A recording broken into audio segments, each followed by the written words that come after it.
اذان میں تیرے نانے کا نام ہے یا میرے نانے کا نام ہے؟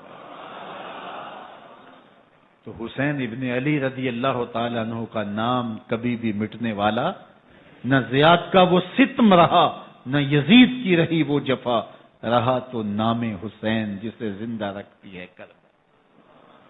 یزید نے امام حسین رضی اللہ تعالیٰ عنہ کو راستے سے ہٹا دیا۔ اس کا خیال تھا کہ یہ باغی ہیں اور میں ان کو کچل دوں۔ حضرت امام حسین شہید کر دیے گئے، ان کا خاندان شہید کر دیا گیا۔ صرف 14 سال کے امام زین العابدین رضی اللہ تعالی عنہ اس حادثے میں، اس واقعہ میں جو ہے وہ بچے، اور سب سے زیادہ دکھ اپنی آنکھوں سے انہوں نے دیکھے۔ کربلا کا منظر بھی دیکھا، کوفے کا دارالعمارہ بھی دیکھا، اور دمشق کا دربار یزید بھی دیکھا، اور پھر یہاں سے مدینے پہنچ کر اہل مدینہ سے جو سامنا ہوا امام زین العابدین نے وہ لمحے بھی دیکھے۔ کہتے ہیں اس واقعہ کربلا کے بعد حضرت امام زین العابدین کبھی ہنسے نہیں تھے۔ جب بھی پانی پینے لگتے تو رو پڑتے، انہیں شاید سکینہ کی پیاس یاد آ جاتی تھی۔ امام زین العابدین کا رنگ زرد ہو جاتا جب کربلا کی یاد آتی، اور بسا اوقات شہر سے وحشت ہونے لگتی اور دور باہر نکل جاتے اور جا کر کے وہاں خیمہ گاڑ لیتے اور مہینہ مہینہ وہاں ذکر و فکر اور عبادت میں لگے رہتے۔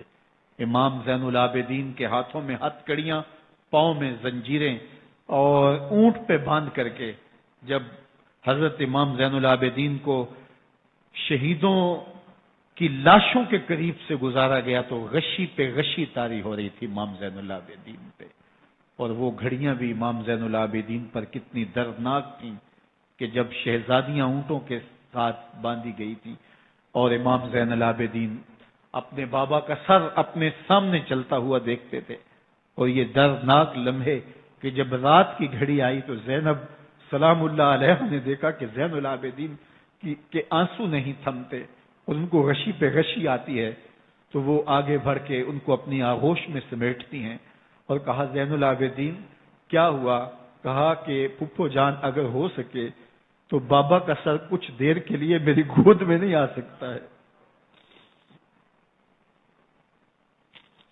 وہ وقت بھی امام زین العابدین پہ آتا جب زخم اور درد اور دکھ حد سے تجاوز کرتے ہیں تو زین العابدین مدینہ کی طرف منہ کر لیتے ہیں اور حضور کی بارگاہ میں ہوا کے ہاتھوں پیغام بھیجتے ہیں، ان نلتا یا ریح الصبا یومن الی ارض الحرم بلغ سلامی روزتن فیہ النبی المحترم یا رحمتا للعالمین ادرک لزین العابدی محبوس عید الظالمی فی الموکب والمزدحم۔ امام زین العابدین نے یہ سارا دردناک منظر اپنی آنکھوں سے دیکھا اور یہ سارے دکھ سہے۔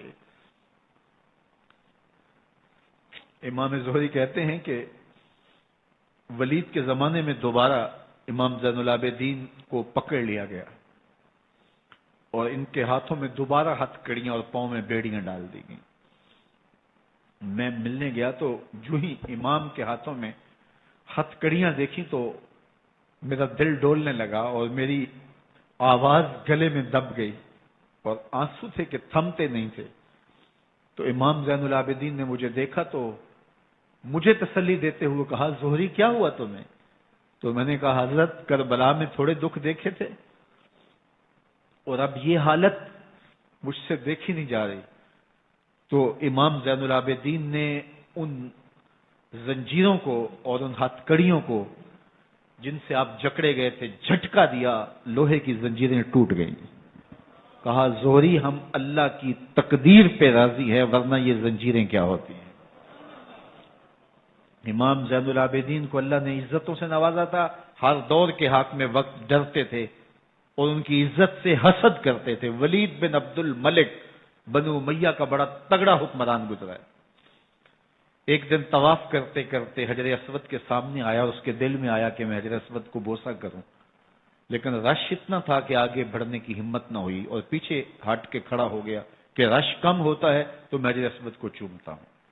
اتنے میں امام زین العابدین رضی اللہ تعالی عنہ وہ بھی طواف کرتے کرتے حجر اسود کے قریب آئے، ایک لمحے کے لیے توقف کیا، لوگوں نے راستہ چھوڑ دیا، امام زین العابدین آگے بڑھے، حجر اسود کو چوما، پھر آگے بڑھ گئے۔ ولید بن عبد الملک کو بڑا غصہ آیا کہ لوگوں نے میرے لیے تو راہیں نہیں چھوڑی اور زین العابدین کے لیے راہیں چھوڑ دی ہیں، تو وہ اپنے درباری شاعر کو، فرزدق کو جو اس کے ساتھ کھڑا تھا، اس کو پوچھتا ہے من ھذا، یہ کون ہے؟ حالانکہ اسے پتا تھا یہ امام زین العابدین ہے۔ بعض اوقات سوال تفہیم کے لیے کیا جاتا ہے، سمجھنے کے لیے کیا جاتا ہے، اور بعض اوقات سوال تحقیر کے لیے کیا جاتا ہے۔ جس طرح کسی شخص کو آپ پسند نہ کرتے ہو اور وہ کوئی کام کرے تو آپ کہتے ہیں یہ کون ہے، ایک کون